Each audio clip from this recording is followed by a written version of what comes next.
Everyone. तो आज का टॉपिक है how does tone paper make value judgement easier. तो किस तरह से टोन पेपर वैल्यू जजमेंट को ईजी बनाती है। तो कुछ एग्जाम्पल आपको दिखाऊंगी, तो देखिए। तो ये रहा कुछ एग्जाम्पल, आप देखेंगे किस तरह से वैल्यू जजमेंट की जाती है। तो वाइट पेपर के ऊपर अगर ब्लू रहती है तो वो डार्क दिखाई देती है। अगर बैकग्राउंड आपके पीछे अगर बैकग्राउंड डार्क रहती है तो उसके ऊपर जो भी कलर हो, अगर ब्लू है तो वो लाइट दिखाई देती है। अगर आपका बैकग्राउंड लाइट है तो उसके ऊपर कुछ भी आप करेंगे तो वो डार्क दिखाई देगी। यहाँ पर देखेंगे जिस तरह से बैकग्राउंड लाइट है तो ब्लू कलर डार्क दिखाई दे रही है, और यहाँ पर देखेंगे जैसे बैकग्राउंड डार्क है तो ब्लू कलर लाइट दिखाई देती है। तो इस तरह से वैल्यू जजमेंट होती है टोन पेपर के ऊपर। तो इस तरह से वैल्यू जजमेंट इजी होती है टोन पेपर के ऊपर।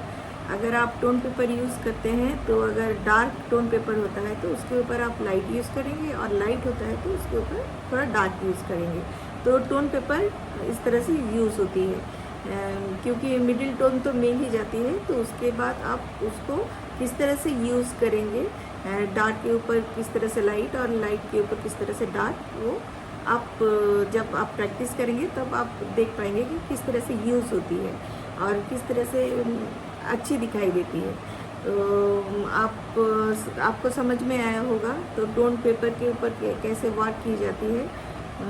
तो वाइट का ज़्यादातर यूज़ होती है, वाइट चारकोल का, और सॉफ्ट चारकोल जो कि डार्क होती है। तो ये सब आप यूज़ कर सकते हैं जब भी बैकग्राउंड आपका लाइट हो और डार्क हो तो उसके ऊपर आप वाइट चारकोल यूज़ कर सकते हैं, और कुछ लाइटेस्ट कलर होगा तो वो यूज़ कर सकते हैं।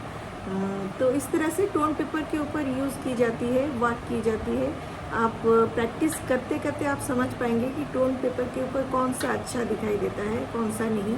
तो प्रैक्टिस अगर आप करेंगे तो आप समझ पाएंगे कि टोन पेपर के ऊपर कौन सा चीज़ यूज़ करने से ज़्यादा अच्छा दिखाई देता है। और टोन पेपर बहुत ही इजी होती है वैल्यू जजमेंट के लिए, और बहुत ही अच्छा होता है। और इस तरह से प्रैक्टिस की जाती है टोन पेपर के ऊपर।